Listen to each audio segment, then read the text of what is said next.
నేను రాజకీయం అంటే ఏవో వెల్ఫేర్ స్కీమ్సో డెవలప్మెంటో కాదు.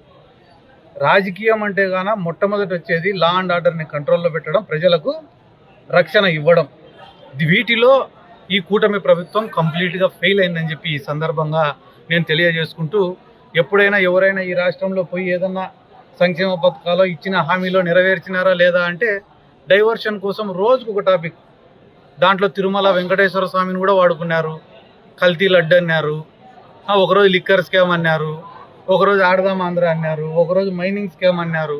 ఏ ఒక్కదానికి కూడా ఎవిడెన్స్లు ఉండవు.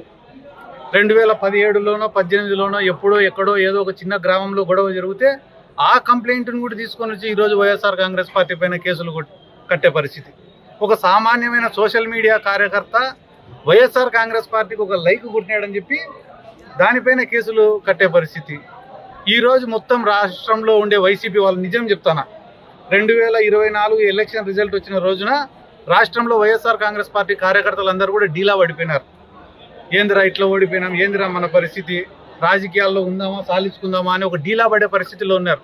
కానీ ఇప్పటికి సంవత్సరం కాలే, తెలుగుదేశం వాళ్ళు పెట్టిన ఇబ్బందికి, కూటమి ప్రభుత్వం వాళ్ళు పెట్టిన ఇబ్బందులకు ఈరోజు వైఎస్ఆర్ కాంగ్రెస్ పార్టీలో ఎంత చైతన్యం వచ్చిందిరా అంటే, ఒంట్లో ప్రాణం ఉంటే చాలరా జగన్మోహన్ రెడ్డిని ముఖ్యమంత్రిని చేసుకొని అవతలోడిని, మనల్ని ఇబ్బంది పెట్టినోడిని తొక్కినాకనే చచ్చిపోదాం అనేంత యూనిటీని తీసుకొచ్చింది కూడా ఈ కూటమి ప్రభుత్వం వాళ్ళే. నేను ఊరికనే చెప్పడం లేదన్నా, ఏ గ్రామానికన్నా నిరుత్సాహంతో డీలా పడిపోయిన ప్రతి ఒక్క వైఎస్ఆర్ కాంగ్రెస్ పార్టీని ఈరోజు లేపి మళ్ళా ఉత్తేజపరిచినది ఈ కూటమి వాళ్ళే అని చెప్పి ఈ సందర్భంగా నేను తెలియజేసుకుంటూ, ఎన్ని కేసులు పెట్టుకున్నా, ఎన్ని అరెస్టులు చేసినా కూడా ఈరోజు వైసీపీ వాళ్ళైతే కానీ డిసైడ్ అయి ఉన్నారు, జగన్మోహన్ రెడ్డి గారి కోసం కష్టపడాలా, రాష్ట్రంలో మళ్ళా ఒక్కసారి మంచి పరిపాలన తీసుకొని రావాలని చెప్పి అనుకుంటున్నారు. కాబట్టి ఈరోజు మేము కూడా ఆ కుటుంబంలో ధైర్యాన్ని నింపాలనే ఉద్దేశంతో పెడన నియోజకవర్గానికి పోవడం జరిగింది.